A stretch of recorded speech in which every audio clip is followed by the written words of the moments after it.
Um, if you're joining us this week, maybe you were with us last week. We're in a series called Love, Dates, and Heartbreaks, and we're looking at relationships. And really, the reason we're doing this series is because we think marriage is important. We think relationships are important. We think that you should get a good start. If you are looking at being, considering dating and being in a long-term relationship, then it's good to get a good base. If you're in a long-term relationship, you've probably discovered that life is not easy in relationships sometimes, and every year we need to get reminded that this matters sometimes because it gets easy to walk away. So it's for people that are in those relationships, but it's also very important for people who have friends. Does anybody not have a friend here? Because if you don't, you are missing out on a lot here. And so, and as we look at this passage that we're going to look at today, the passage itself, again, isn't specifically for marriage. It's for relationships. And the one that we're going to look at today, Paul is talking to the church, to a group like us, who is having all kinds of issues because they're arguing about what gift is the most important and who's most significant and what matters the most when it comes to gatherings into church. And then Paul gives us instructions that we're going to look at today. Sort of the I guess the phrase that came out of last week's talk was this: are you the person you're looking for is looking for? Or are you still the person you are looking for is looking for? Or are you becoming the person you're looking for is looking for? So often in relationships, we have this messed up perspective about how we're looking for someone who will complete us. And we have such a warped perspective of that we think if we find that person, then our lives will be perfect. And if we're in a relationship with somebody who we thought was the right person and our lives aren't perfect, then we assume that we picked the wrong person. And we have this really messed up perspective on relationships, and we treat them as though they're supposed to be easy, and when it's not easy, then we assume that it's the other person's fault. Because in our minds, if you find the right person, then your life will be perfect. Right? We looked at a couple myths last week. First myth was this, the right person myth. What is the right person myth? Does anybody remember? I mean, I just spent like 5 minutes priming you for this answer. But anyway, it goes like this. Once you meet the right person, everything will be all right. We have this right person myth. Another myth that we looked at last week is this one, the promise myth. A promise replaces the need for preparation. The idea that all you need to do is say, I do, and then you'll be able to do. And making a promise, saying I do, doesn't make you able to keep your commitment. It just makes you accountable for keeping your commitment. How many people here have committed to a diet? Right? The very fact that on New Year's Eve I go, I'm going to lose, X number of pounds over this next year. And just making that commitment doesn't mean that I'm going to follow through, right? In fact, most of the time we don't follow through on those commitments. And the same is true with your relationships. Saying, I am committing to you will make you more accountable, and maybe that will help you stay together, but it doesn't guarantee you will. In fact, when you are accountable but not capable, you'll be miserable. Right? When you're accountable but not capable, when there are commitments that you've made that you can't keep or are extremely difficult to keep, you just become miserable. And that isn't the relationship God calls us into. God calls us to committed relationships, absolutely. But let's recognize that just making a promise doesn't mean that life will be easy in keeping that promise. So, when Jesus was kind of wrapping up his earthly ministry, he has this conversation with his disciples, and he lands on this. He says, if you love me, you'll keep my commands. And then he goes, my command is this. My command, the one thing, he says, is love each other as I have loved you. Love each other as I have loved you. It's not just love each other, but it's love each other as I have loved you. See, now, and I got to be careful. I'm not blaming people for this, but my perception of following Christ as I was growing up was not necessarily about love. It was about being right. And my catchphrase or my flagship verse would be, if you follow me, you will know the truth, and the truth will set you free. And somehow that became the flagship verse for our lives, that it's not about love, it's about truth. And we need to force people to see things exactly the same way as we do, that truth is what matters, not love. Now, I'm not saying that truth doesn't matter, but that particular verse in John chapter 8, if we use it as a guiding principle for the church, we really have pulled it out of context. You need to read John chapter 8. You really do. And so when we look at this passage, John records Jesus saying, so the command is love each other as I have loved you. And you go, it can't be that simple, right? It can't be. We can't just love. And there are other things that are significant in following Christ. And Christ doesn't say that it's that just love and don't think. But the interesting thing that happens here is that Paul ends up really referencing this command of Jesus when he is talking about leading the church and what really matters and the significance of love. And the passage that I was telling you about, you may have heard at a wedding or something because it's the love passage. In 1 Corinthians chapter 13, and Paul actually goes into this by talking about the significance of love. And he says, if I speak in the tongues of men and of angels, but do not have love, I am only a resounding gong or a clanging cymbal. Do you catch that? Because sometimes we think that our spiritual expressions trump the requirement for love. And Paul says, here's the deal. You may have the Holy Spirit rolling through you, but if it is not based in love is not the base of where that is coming from, it's just noise. Love has to be the base of everything we do in terms of following Christ. Love has to be what matters when we build truth on it. But love is the base of every action. He goes on. He says, I'm only a resounding gong if I have the gift of prophecy and can fathom all mysteries and all knowledge, if I know it all, if I have done nothing other than study Scripture, and I'm trying to share, if my sharing isn't based on love other than how stupid everybody else is for not seeing it my way, then it doesn't matter. He says, and if I have faith that can move mountains but do not have love, I am nothing. If I give all my possession to the poor and give over my body to hardship that I may boast, but do not have love, I gain nothing. Sometimes we really mess up this whole perspective that everything we do has to flow out of love. Love has to be the base of everything we do.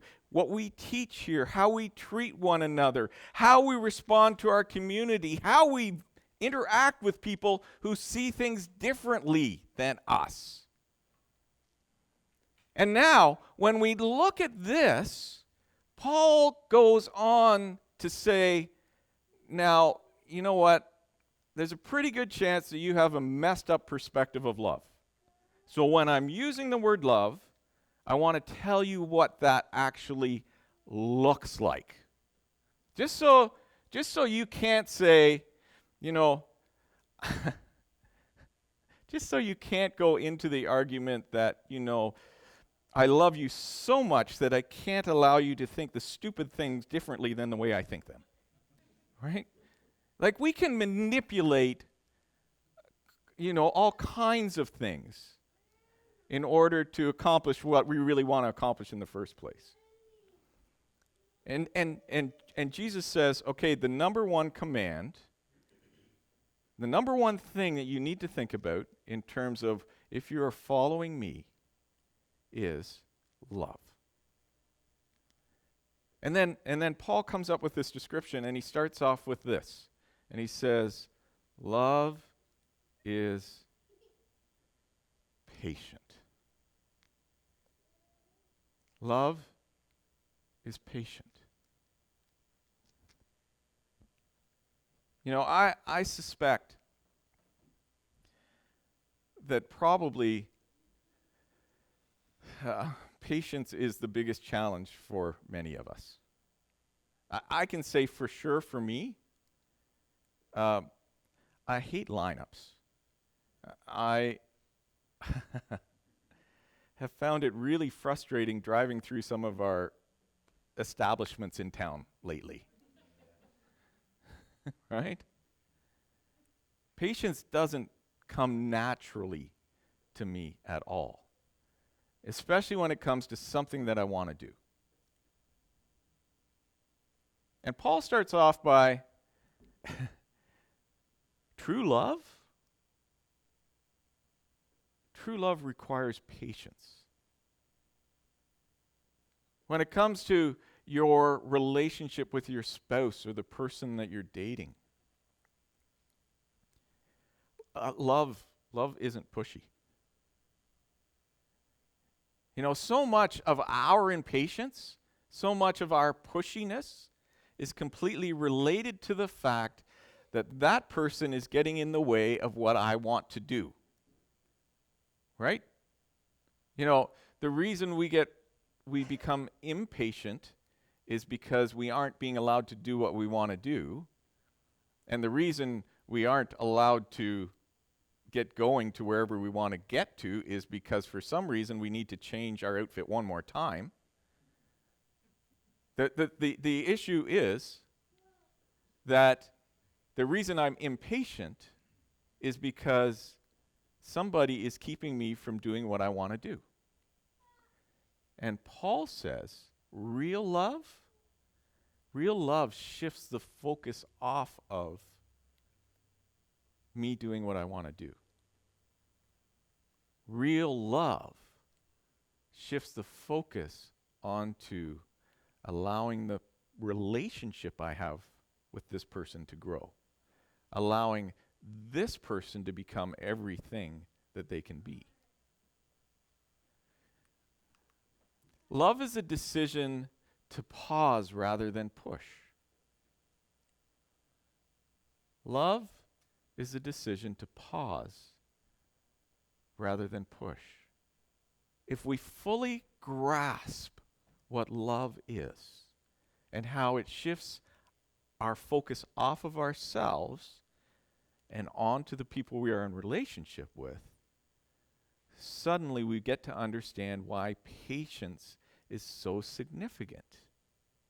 Love is a decision to pause rather than push. You know how this all comes into understanding, when Jesus says, love one another as I have loved you, if we take time to think about the infinite power of God, the infinite knowledge of God, and how he actually accommodates our capacity. See, that's so significant in understanding what love is in terms of loving like Jesus. Loving as Jesus has loved his disciples. because he accommodates their capacity. He doesn't just drive his own agenda. If when you think about the power of God, and if God grew impatient with us because we just didn't get it, I mean, his knowledge, his processing is faster than the speed of light. There is no way that we could possibly keep up with God, right? If God said, I want you to know everything that I want you to know now, there is no way that we could possibly know it all. We can never experience it all. God patiently waits for us to grow in knowledge of him. God patiently waits for us to accept him. When we love like Christ, we don't force someone to make a decision toward us.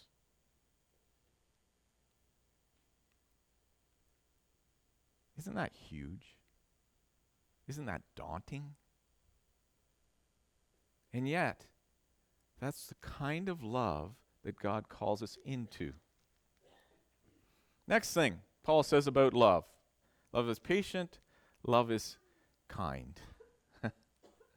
You know, and I'm not sure if you view it this way or not, but sometimes we view kindness as a little bit of weakness. But really, unkindness is weakness. Unkindness is weakness. When we don't use our strength for the benefit of others. In fact, sort of a definition of kindness is this: loaning someone your strength rather than reminding them of their weakness. That is what kindness is. Kindness isn't saying, you idiot, you should know better. Kindness is saying, so how can we help you get out of this situation? Kindness isn't treating somebody like they don't have responsibility for anything, but kindness is coming alongside and helping them get out of their situation that they probably put themselves into. But it's not just saying, you idiot, you got yourself in this situation. It's saying, you know, how do we come together to help you get out of this situation? See, over my lifetime, I have gotten myself in some horrible situations. And every one of them is my fault. And I don't need anybody to tell me that it's my fault. I already know it's my fault. And the kindest people that have come along haven't said, no, it's not your fault. The kindest people that have come along and helped me in my situation have said, we can get out of this. We can do something about this. That's what true kindness is. And that's what love is. Kindness is love's response to weakness. Kindness is love's response to weakness. See, Paul goes on then, and the next three that I'm going to throw up here on the screen, I always hate when I say throw up, but the three that I'm going to put up on the screen here are probably the ones that I find the most challenging, because Paul goes on to say, love does not envy, it does not boast, it is not proud. And when I think about these things, I envy. And when I think about these things, sometimes I boast and sometimes I'm just proud. And when I find myself in a situation where somebody is talking about something that's really, some really great thing that has happened to them, I find myself in probably one of these three things. So often, way too much of the time. Which tells me that in my relationship with them, I'm not expressing true love. Love allows another person to shine and isn't threatened by someone else's success. Love is able to purely celebrate it and doesn't have to one-up it. You know? Have you have you have you been part of one of those relationships or seen one of those relationships where the relationship is just a big competition? They don't typically last too long. Right? The greatest relationships that I've ever seen is when a husband is able to celebrate his wife's success and cheers her on even when she's not in the room. You know, when when somebody says, you know, your spouse is just wonderful, is your response, well, you don't have to live with them? Or is your response, yeah, I know, and you only know half the story. They're amazing. Right? Like, what is your response? How does the success of your spouse affect you? You know, we really have to check this. Because marriage is not a competition.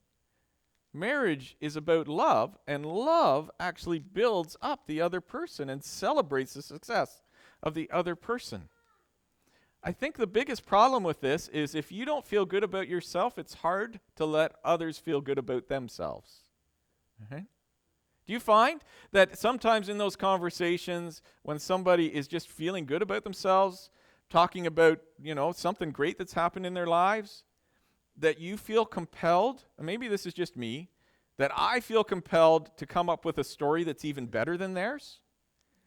Like, this is something that really I struggle with, right? The fact that, you know, you think that is good? Well, this is what my daughter's doing, right? Those are kind of things that sort of come up with me. You need to pay close attention to your internal reaction to the success of people closest to you. That's where we can determine whether we love, whether we even understand what love is.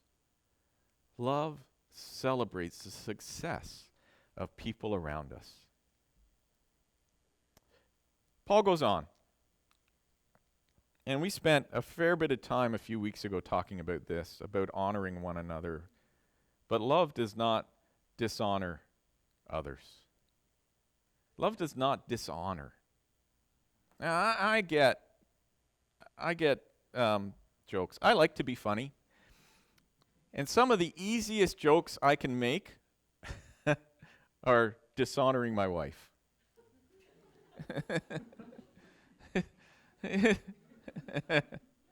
Now, sometimes we're just joking around. I would like to say all the time we're just joking around, but sometimes I love the laugh that I get. You know, yeah, it's recorded. It's all here. So I get this idea of I have to guard against dishonoring. You know, I have a son and 2 daughters. Nothing makes me more angry than the thought of somebody dishonoring one of my girls. Nothing. You know, and when I think of what it is, you know, for someone to be dishonored, it is so insulting to me.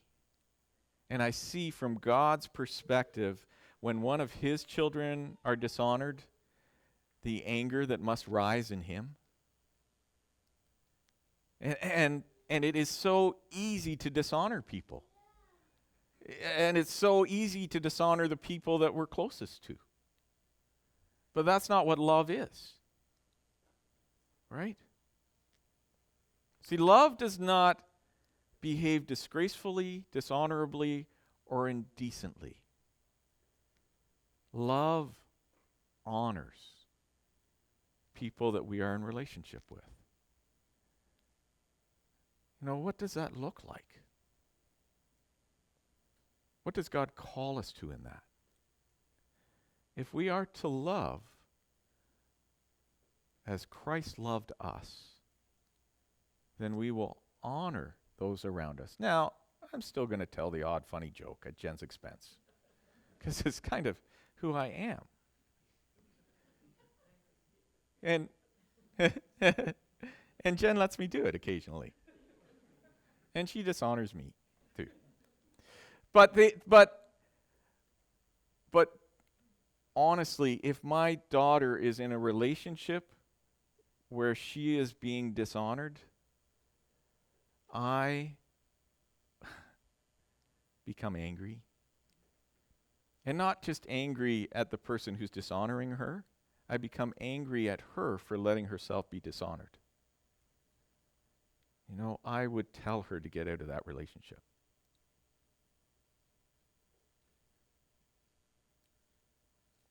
God calls us to honor one another. And true love includes this element of honoring each other.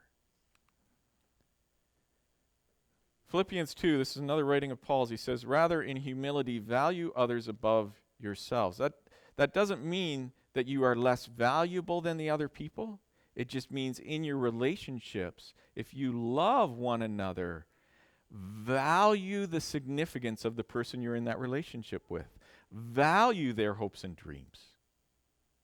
And Paul even goes as far as saying we should make sure that we are serving one another to accomplish what people were designed to be. Our role in loving somebody is valuing their significance, their becoming who they are supposed to be, above us living in our hopes and dreams. That's the type of relationship, the type of love that we are called into. Rather, in humility, value others above yourself. Again, that doesn't mean that you don't have value.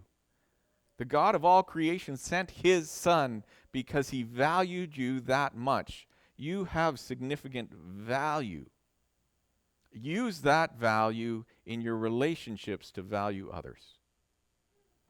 Relationships are about becoming a better person, not finding the perfect person. Think about that.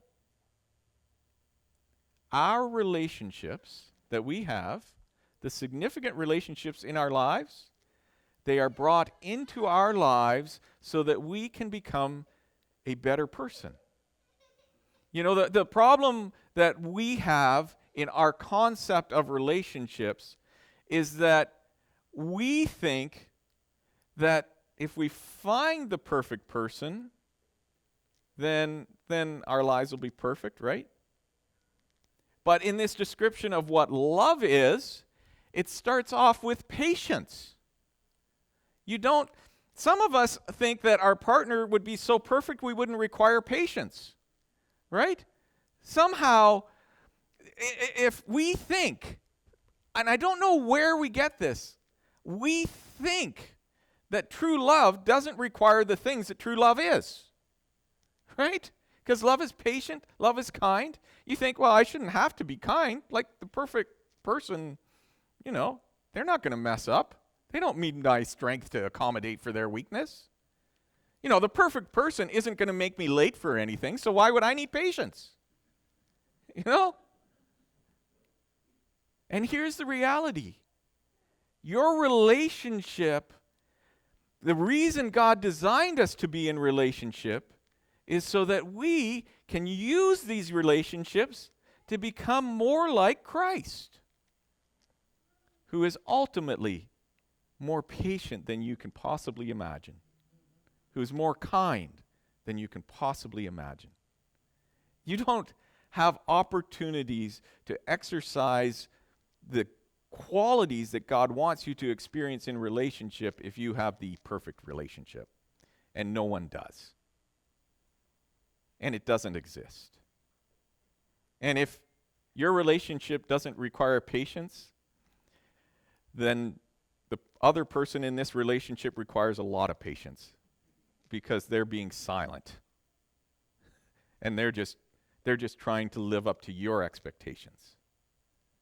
if your relationship doesn't require patience, then you're living in a one-sided relationship and you aren't doing what Christ has done for you in that relationship.